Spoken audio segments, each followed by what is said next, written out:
Hello, and thank you so much for joining us. My name is Kyle Summers, and I am the Technical Sales Manager for Lallemand Brewing Division for the Western US. So I cover pretty much everything west of the Rockies. Before joining Lallemand, I had about 10 years of brewing experience, including packaging, cellar filtration, and a lot of time on the brew deck, everything from nano grain to glass brewing all the way up to a pretty large brew house on a 250 barrel system. Had stints at Lagunitas, Firestone Walker, and most recently Hen House Brewing. And I'm also the current president for the Northern California district for the Master Brewers Association. And today we're going to be talking about biotransformation.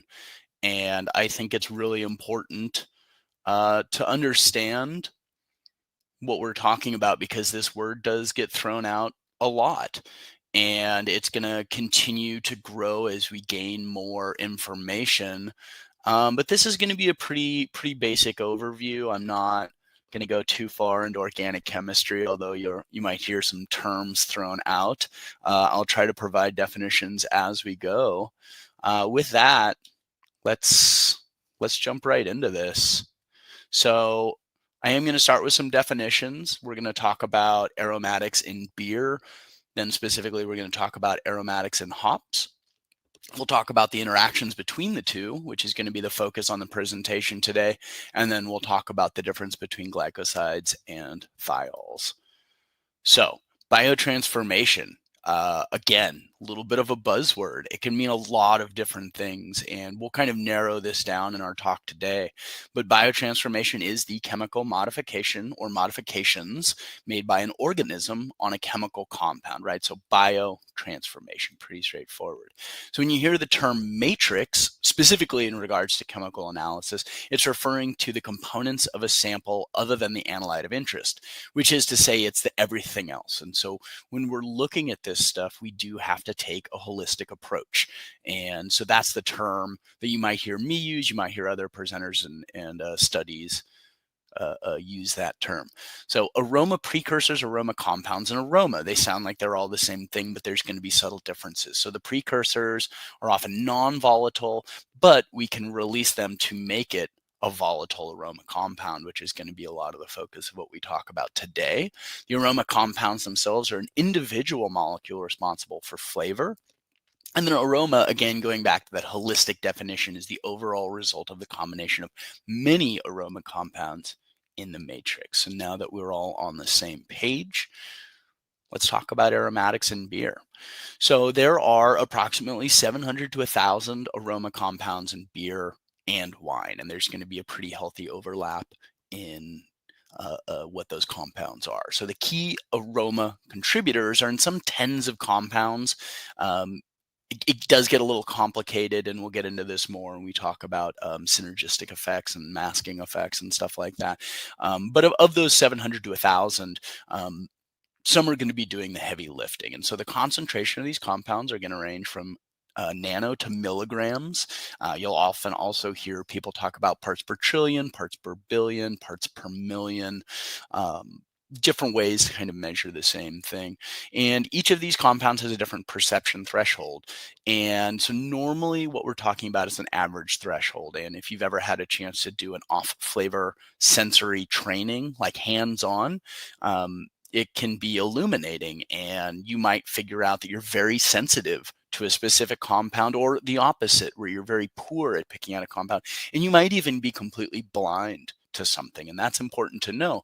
If the other three people on your sensory team are saying, I'm picking up some acetaldehyde, and you're saying, I don't get anything, if you know that you're blind to it, that's a tool to help make you a better brewer. So if you've never had an opportunity to do something like that, I would highly encourage you to do so.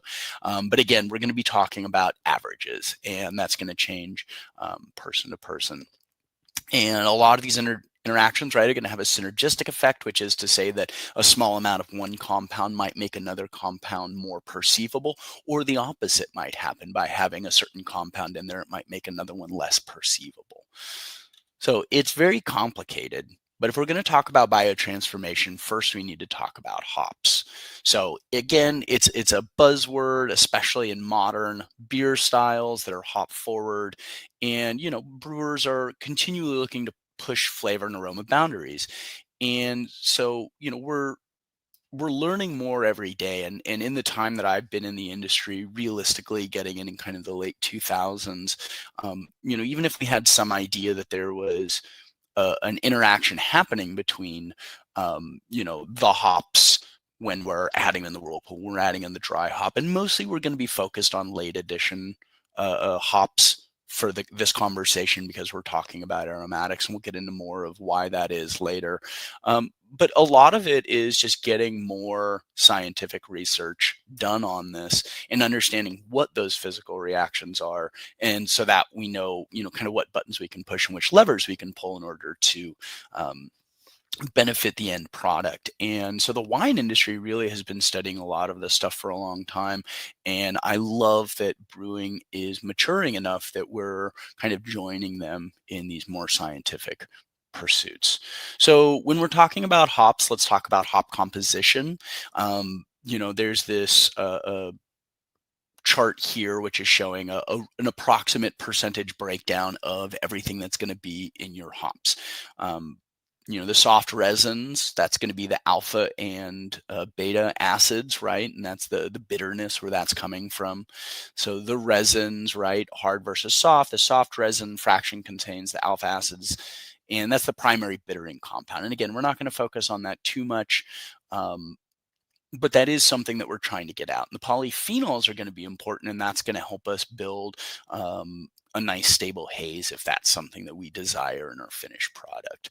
So the focus today, though, is going to be on essential oils, which you'll notice makes up only 0.5% or less of the hops. And so it's a very small amount of the overall composition of the hops, but obviously it's doing a lot of heavy lifting in terms of developing these beer styles and the aroma and flavor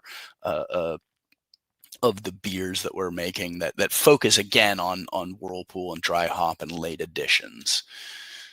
So when we're talking about essential oils, there's the hydrocarbon fraction, which typically makes up about 50 to 80%. There's an oxygenated fraction, which is approximately 20 to 40%, and then the sulfur fractions. This is less than 1%. And the sulfur fraction, these are the thiols, which of course we're hearing a lot about lately in particular. So within these three categories, there are thousands of compounds. I've listed out a few examples, and I'm going to go into them a little bit more in just a minute here. But just to give you an idea of kind of what a typical breakdown looks like. And again, that's going to vary depending on the type of hops. It's going to depend on the year. It's going to depend on the lot number. And so it's very complicated, and often in time, we're talking about averages. And so hop selection is going to go a long way into dictating what's actually in the products that you're using. So the hydrocarbons are going to make up a very high amount of them, but they're not very polar, right? And so what that means is they don't want to be in water, or they don't really want to be in beer. It means they have very low solubility. And you'll see the term terpenes versus terpenoids. So terpenes are simply hydrocarbons, while the terpenoids are modified class of terpenes. And they have different functional groups and oxidized methyl groups, either moved or removed at various positions. So the terpenoids are divided into monoterpenes, sesquiterpenes, diterpenes, sesterpenes, and triterpenes, depending on its carbon units. And again, you don't have to understand all of this, but it's just a way to understand, on a chemical level, a chemical structural level, there's going to be some differences in how they're arranged. So the quantitatively most abundant terpenoids in hops are the sesquiterpenoids, which have even lower solubility. They really just don't want to go in there, these kind of big, bulky molecules. So an example of that would be alpha humulene, which is not to be confused with the hop acid humulone, beta caryophyllene, beta farnesene, and the monoterpene myrcene, which we're going to talk about more in just a minute, which constitutes up to about 75% of hop essential oils. And again, that can vary dramatically depending on what we're looking at. So myrcene, up to 50 to 70% of the hop oil. Noble hops in particular tend to be a lot lower. And so this is kind of a range. and it's going to depend. It's not even just hop varietal dependent. It can be the year, it can be the lot. And so myrcene is kind of associated as a hop indicator. It has a very low odor threshold, and so it's very potently aromatic. And this is when I say indicator, when we smell and perceive myrcene, that's we would typically say like, oh well, this is a hoppy beer. And so it's better known as the active sedating principle of hops, but it's also found in lemongrass, it's found in basil, mangoes, and the name actually comes from a medicinal shrub from Brazil that's traditionally used to treat all sorts of stuff from diabetes, dysentery, hypertension. Um, and so it's found in a lot of things naturally. And so when you hear people comparing these aromatics to other things, it's more than likely because it is the actual compound. It's not that they're similar, it's that they're the same. And they might be in varying levels. And again, due to synergizing and masking effects, it could be perceived differently. But myrcene is found in a lot of different plants and vegetables that we regularly consume. So again, myrcene levels are typically 50% or more of the total oils at harvest time. In some instances, that can exceed 70%. And typically in those very high values, that's going to be American varieties. And when I say that, I'm talking about like Cascade and Centennial. And so this one is going to be in a lot of different hops and varying levels. And it should be very familiar. Now, there's also compounds. Another hydrocarbon fraction is going to be farnesene, and so this one is found in the skin of apples and other fruits. And again, it's going to feel familiar when you're trying to compare, when you're doing these tasting panels, when you're trying to apply verbiage to describe what you're perceiving, right? Because we all taste and smell things differently. By standardizing our use of language, that's the way that we're going to be able to communicate with other people what we're actually tasting. And so that's why I think those flavor wheels are super useful to keep around, even if you consider yourself well versed at tasting. It just kind of gives you the words to describe what you're experiencing. So, farnesene is an interesting one. It is present as a component in essential oils in plants and animals and acts as an alarm pheromone in termites and aphids, which I thought was really interesting. So, in Hallertau Mittelfrüh and many other, but not all German varieties, farnesene is actually completely absent, right? So, whereas myrcene is going to be really kind of in pretty much all hops, but in varying levels, it's important to remember that some of these compounds might be completely absent or in high amounts, right? And so that's a big difference when we're talking about a small amount versus none at all. And so, Czech saws, German Tettnanger, some of the Slovenian varieties, and actually several American varieties, most notably Sterling, it is present at high levels. And that's at roughly 10 to 20% of total oils, right? And so that's not necessarily going to be normal across the board, but it's just important to keep in mind that, again, some exist in small or none or in large amounts, and that's going to change. So, linalool, this is another one that I think most brewers tend to be very familiar with. It's floral, lavender rose, bergamot, which is a nice oil made from citrus peels. But what makes this different, right? The oxygenated fractions, by having an oxygen as part of their chemical structure, it makes them much more soluble in water and beer and dramatically more polar. And so what that means is it's going to go into this product that we're producing much easier. And that's very important. And what that also means is it can persist through boiling. And so that means it might actually come through in a hot side addition. Again, generally when we're talking about biotransformation, because a lot of these compounds are so volatile, we're really focused on whirlpool additions and dry hopping, but stuff like the oxygenated fractions will persist, and that makes it very important, especially when you're looking at doing late additions or even for consideration for bittering additions. So linalool, it's found in a lot of different plants and spices and flowers. And you see a couple listed here. It's often found in mint, scented herbs in the Lamiaceae family. It's found in laurels, cinnamon, and rosemary from the Lauraceae family. And it's found in a lot of different citrus fruits, which is the Rutaceae family. It's also found in essential oils of coriander, as well as sweet orange, bay laurel, sweet basil, and so it's in a lot of different things. And it's also one of the key flavor components in Fruity Pebbles. So if you ever had Fruity Pebbles as a child or as an adult, not here to judge, and you find yourself smelling an IPA and having flashbacks to Saturday morning, Sunday morning cartoons, that's why. It's not that it's similar; it's the same compound, right? And so linalool is found at low levels, perhaps 10 to 100 parts per million in hop oils, but it also has an extremely low odor threshold for humans, down to as low as 2 parts per billion in most lagers. Lagers tend to have less masking compounds, right? It's a cleaner beer. There's less to hide behind. Another oxygenated fraction that's commonly found is geraniol, so flower, floral, rose-like, and this is very commonly used in the perfume industry. And so when you say floral as a descriptor, it's more than likely that you're talking about geraniol. And so it's found in high amounts in Cascade, Centennial Chinook, as well as some newer varietals like Citra and even Motueka, which is a nice, lovely hop from New Zealand.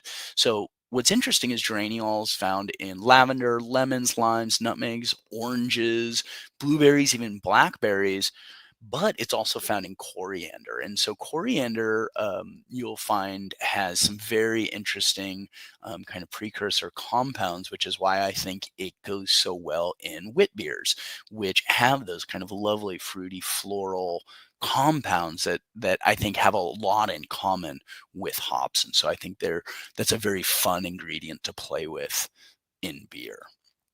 So talking about uh, talking about the sulfur compounds. So obviously this is getting a lot more attention these days. You're hearing the word thiolized, which is kind of a made-up word. But when we're talking about thiols, it's important to keep in mind that these are sulfur compounds, and um, they're also known as mercaptans, and so it's going to be a sulfur atom bound to a hydrogen atom. And what's fantastic with these is they have insanely low flavor thresholds. It could be as low as 0.8 nanograms per liter average threshold in wine, and as low as 1.5, or I'm sorry, an average of 1.5 nanograms per liter in beer. And so the difference there, right, being the potential of masking components, and it's going to change based on beer style too. So something like a lager might have a lower threshold. Something like a Imperial IPA might have a higher threshold. But what's interesting, in terms of concentration, we're really looking at parts per trillion. And to give you an idea, that's like looking for the top of a pin in an Olympic-sized swimming pool. And that's how adept humans are at pulling these out.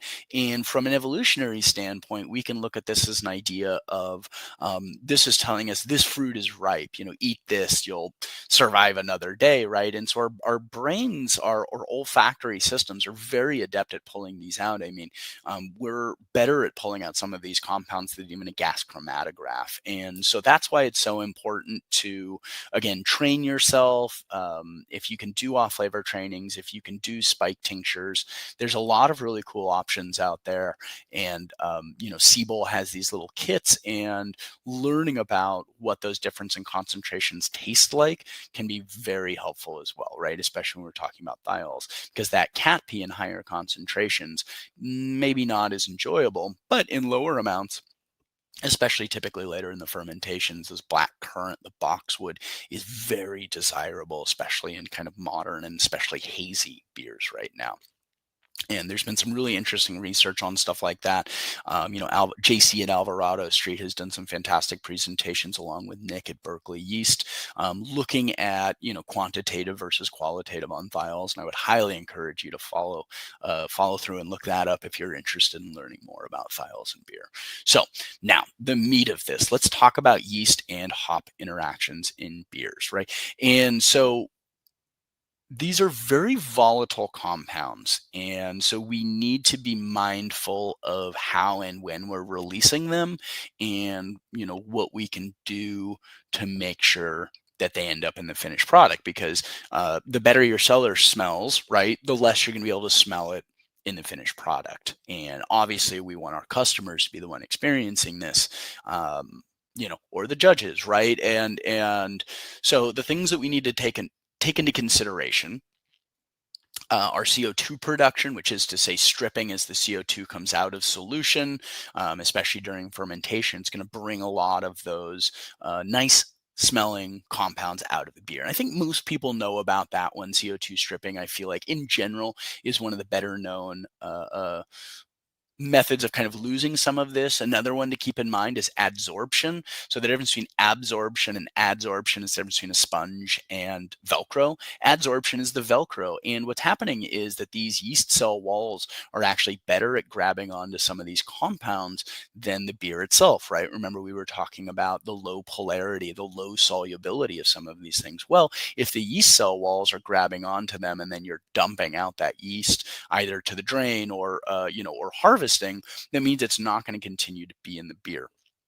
And then partitioning, which is the foam coming out. If you chronically overfill your tanks, or if you have very happy yeast, then it's very possible that you're also going to be losing some of that as well. Another thing to keep in mind is there are going to be solubility changes throughout the fermentation process. The ethanol will increase solubility. And so later in the process, as more alcohol is present, it will actually be a little bit better. And then, of course, aroma masking is something we talked about earlier, where some compounds might actually cover up the smells, right? And so it's just important to keep in mind that a lot of these hop compounds are going to be hydrophobic, and there's going to be better or worse times to add them. And I'll get into a little bit of this more when we get into specific groups. And so when we're talking yeast and hop interactions, right, this is biotransformation. Realistically, the main groups that we're looking at, and we're going to focus on two of these, there's going to be esterification, there's ester hydrolysis and transesterification. The monoterpene alcohols are going to be isomerized. And then we're going to focus a lot on releasing the bound thiols and releasing the bound glycosides. The glycosides are going to be, when I say that, I'm going to be talking about terpenes. So I'm just going to go through these real quick, even though they're not going to be a focus of the presentation. But just so you have some idea that, again, there's a lot of complex chemical interactions happening throughout the entire process. So group number 1 and 2, it's the production of esters or changing esters. And that's when we say transesterification, we're going to be changing just the chemical makeup of these esters. So geraniol can be transformed in geranyl acetate, which is going to smell like roses. Lovely, right? And we might even see something. My favorite example is butyric acid, which, vomit is a common descriptor for this. Rancid butter. It is not enjoyable the slightest. If you're getting that in your beer, I suggest dumping it and starting over. But that can be transmogrified, transesterified into ethyl butyrate, which is commonly associated with pineapple, right? And pineapple is delicious. I love it when that character can come out in beer. And so that is a product of yeast interacting with compounds that are in the beer. So esters are a bond between an alcohol and an acid, and what's happening is the yeast have enzymes naturally or otherwise that are going to esterify a number of those hop compounds. And it's going to be pretty complicated. I'm not going to get into this too much, but I do want to mention that according to King and Dickinson, which is a great study to read, so the terpenoid esters were formed during their study. Knowledge of terpenoid transformation on pathways remain incomplete, and it could be a possession of a single gene for ester synthase, or it could even be a larger number of genes that correspond to one or multiple pathways. So we're going to learn more about this. I think we're going to be learning more about esters. Again, thiols and terpenes are kind of getting the limelight right now. But I think we're going to be looking more as an industry at esters in the coming years and get some nice studies done. Biotransformation group number 3. So this is the isomerization of monoterpenes. Isomerization, you'll hear that term usually in regards to the alpha acids and the bittering compounds. And for anyone who didn't take organic chemistry or anything, isomerization is taking the molecule and changing its structure. And so it's just reorganizing it. And a common way to do that is by application of heat, but it can happen in other ways too. And so the isomerization of monoterpenes is very interesting. And so what will happen is at the beginning of fermentation, uh, we're going to see a very high amount of geraniol. And that level will go down as fermentation goes on for a number of reasons that we've already talked about, such as, again, foam partitioning, adsorption, CO2 stripping. But we'll see compounds such as beta citronellol, linalool, and alpha terpineol will actually go up over the course of fermentation. And so some of the geraniol we're just losing to the atmosphere, but a lot of it is being turned into other very desirable compounds. And so it's kind of this cascading effect, and it's very complicated. It's very interesting to see the data, in particular, Tom Shellhammer, where a lot of this information came from today, by the way. Tom Shellhammer out of Oregon State University, look his stuff up. We also have videos on the Lallemand YouTube page that completely changed the way I view biotransformation. So I'd highly encourage you to go check those out. And it has data points showing how this cascading effect happened. And so overall, the monoterpene levels are going to go down over the course of fermentation, but some values are going to go up. And it's not because it's coming from the hop. It's already come out, it's geraniol, but because the yeast is turning it into these other compounds. So biotransformation, we're calling this group 4, and this is the release of the bound thiols. These thiols are, again, the sulfur, very potent sulfur-containing compounds that are exist in a free and bound form. They come from hops. They do also come from malt as well. And in the bound form, they behave sort of similar to glycosides, but in this instance, they are bound to amino acids or small peptides as opposed to a sugar molecule. And some yeast naturally have the ability to cleave these bonds with enzymes. And so normally we're looking at beta lyase, but there can also be some other enzymes that are showing to have some potential for cleaving these bonds.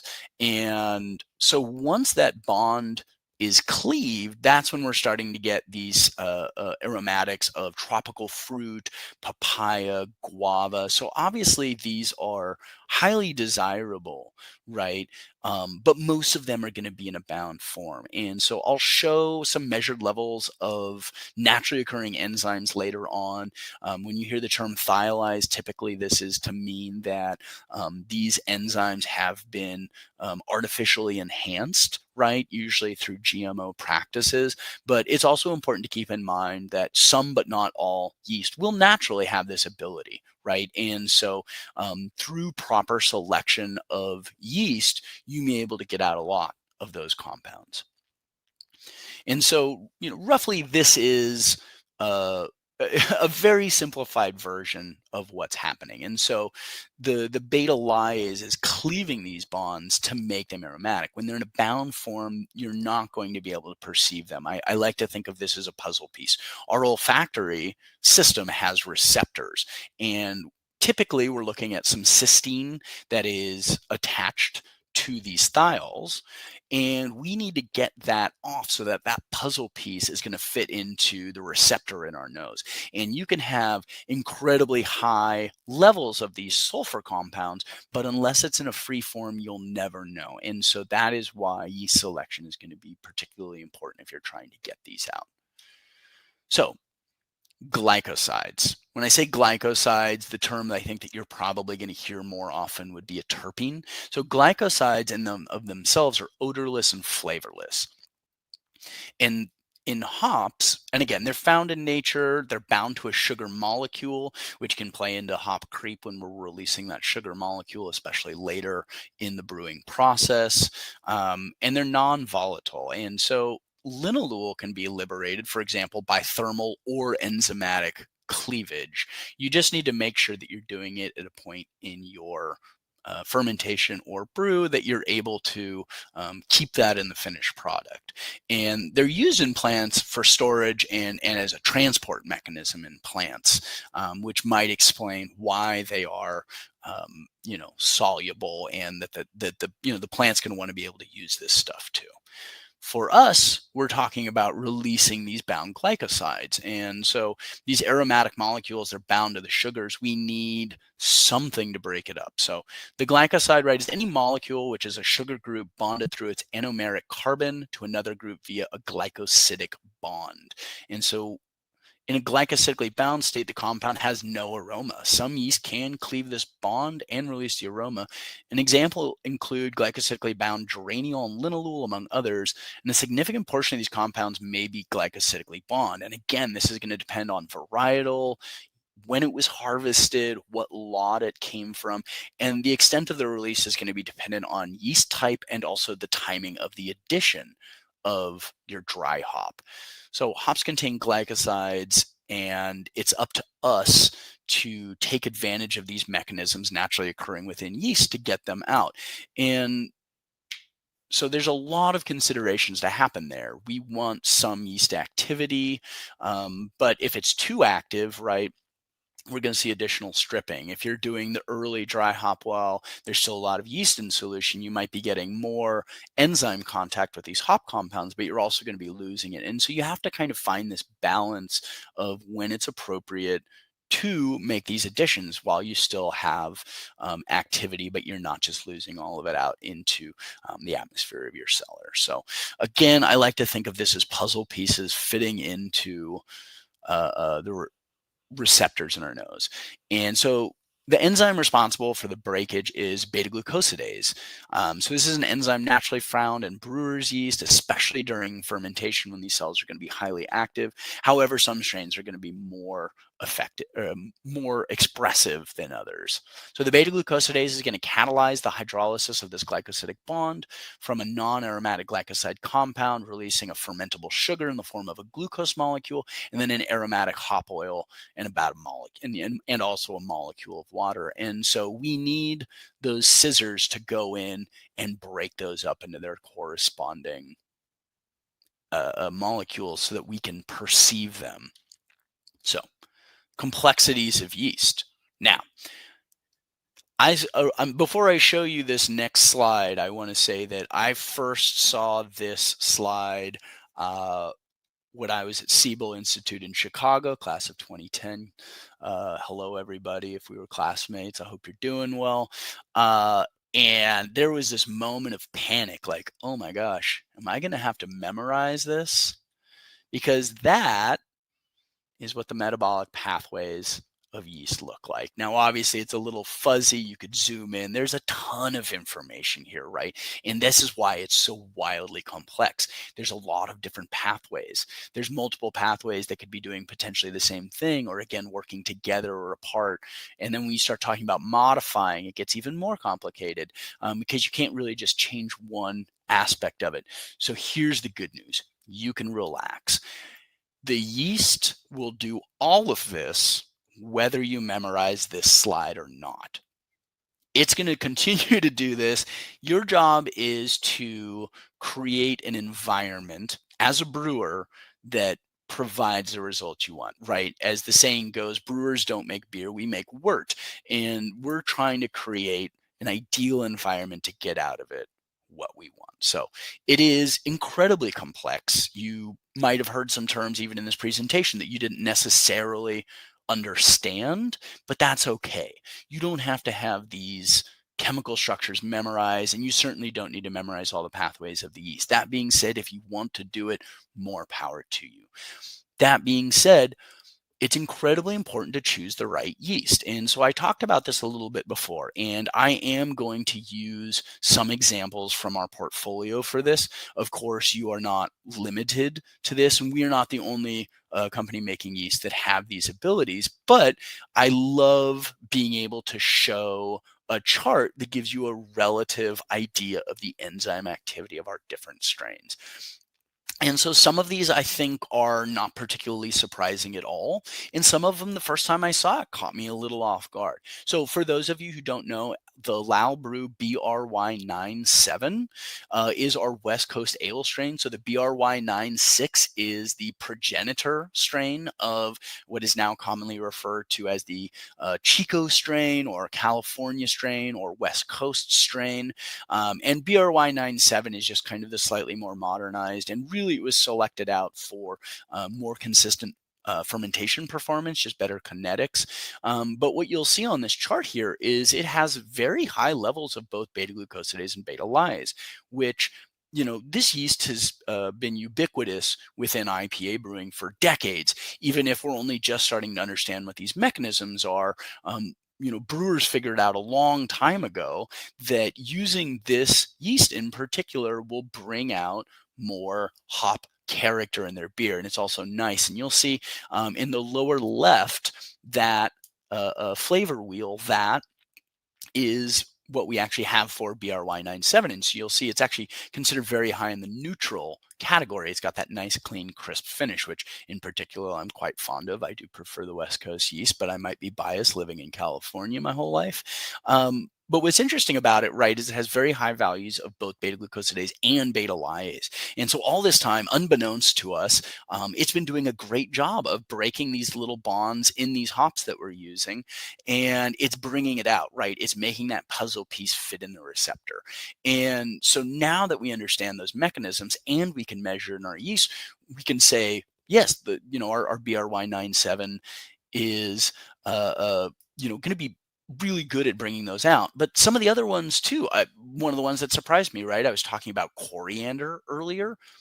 Well, look at the wit strain. It has a ton of beta lyase. Well, if those sulfur compounds in the coriander are similar to the one in hops, it's showing that it's actually able to pull that out of other things as well. And so, fruit and herb additions obviously are not the most popular, and we're mostly going to be focusing on hops here. But it's just interesting to see that different yeast used in different ways and not even necessarily associated with hoppy beers, such as the wit or even our Belle Saison, are actually quite adept at pulling these out. And so, again, as we spend more time studying and understanding this, we have more tools in our toolbox. Knowledge is power, right? And understanding what those mechanisms are and understanding what the potential is of these yeast. Again, naturally, none of these have been modified. None of them are genetically modified. We do have some that we are focused on hybridizing, which is just natural breeding processes. And, for example, one of our newest yeast strains, Pomona, which is going to be the middle of those flavor wheels with a ton of tropical fruit, is because we specifically bred, working with Escarpment Labs in Canada, two different strains. And so we had a yeast strain that had a ton of beta glucosidase and beta lyase, but wasn't necessarily the most reliable fermenter. And so we hybridized naturally breeding to bring that out and also have a nice consistent fermenter. And so the Pomona is not on this chart on the top yet, but it's going to be similar to like BRY97, where it's just a ton of natural enzymatic activity. And so with a thiols, especially having that low flavor threshold, a small amount of beta lyase can actually be very good at bringing it out. For example, the Lallemand Brewing Diamond apparently has a very low level of beta lyase. However, in testing of finished beers, was actually quite good at having high levels of thiols. And so it's not as simple as just looking at a graph, but it is just going to give you some idea of what the potential is. That being said, reach out to your reps, reach out to me, of course, provide all of my information for anyone who's interested. And we can talk more about how to make selections in order to maximize that. So that's a lot, right? Parameters to consider. This is a long list. You need to be looking at the temperatures of your mash because, again, there are thiol precursors in your malts. You have to consider oxidation, hop variety, hop amounts, the timing of the addition. Do you want to make that early addition so you're getting a lot of contact with the enzymes, or do you want to do it a little bit later so that you're not losing too much to stripping or adsorption, right? That's something you have to take into consideration. Your yeast strain is going to make a huge difference. As much attention as hops get, and I love hops, to be clear, the yeast is making most of the flavors in your beer. And so don't overlook that, especially when developing new recipes or trying to differentiate, right? There's a lot of sub-styles with IPAs, but I find most brewers, and guilty myself as a 10-year veteran, of defaulting to kind of just a couple strains. And don't be afraid to branch out and experiment more, and don't pigeonhole something based specifically on like where the yeast strain is from, because it might actually be very adept at pulling out these compounds and making great tasting beer. Fermentation temperature, I think that's pretty well known, especially plays into production of esters, how long the fermentation is taking, the aging temperature, right? And that's when we're talking about lagering typically, but also comes into play with the new sub-style of cold IPAs. It matters.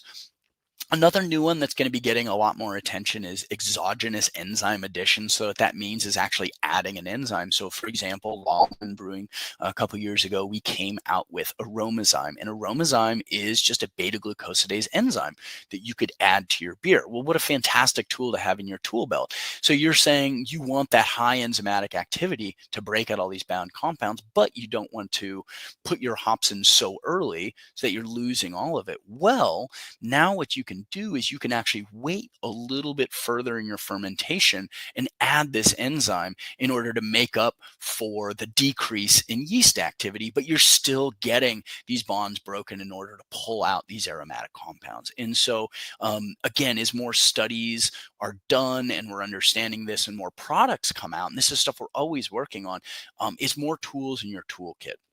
And so you have to consider all of these things. Another thing too is when your the timing of your dry hop will also have huge effects on the haze. And obviously that's not necessarily important for aromatics, but depending on what beer style, you're going to have to make decisions and balance those decisions. It's complicated, right? Um, the takeaways really is this is a wildly complex uh, and it's evolving in what we're learning and understanding, and it's not all fully understood.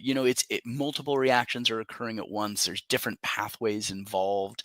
Um, it's complex, and it's okay to feel maybe a little overwhelmed, especially when you're looking at these early information.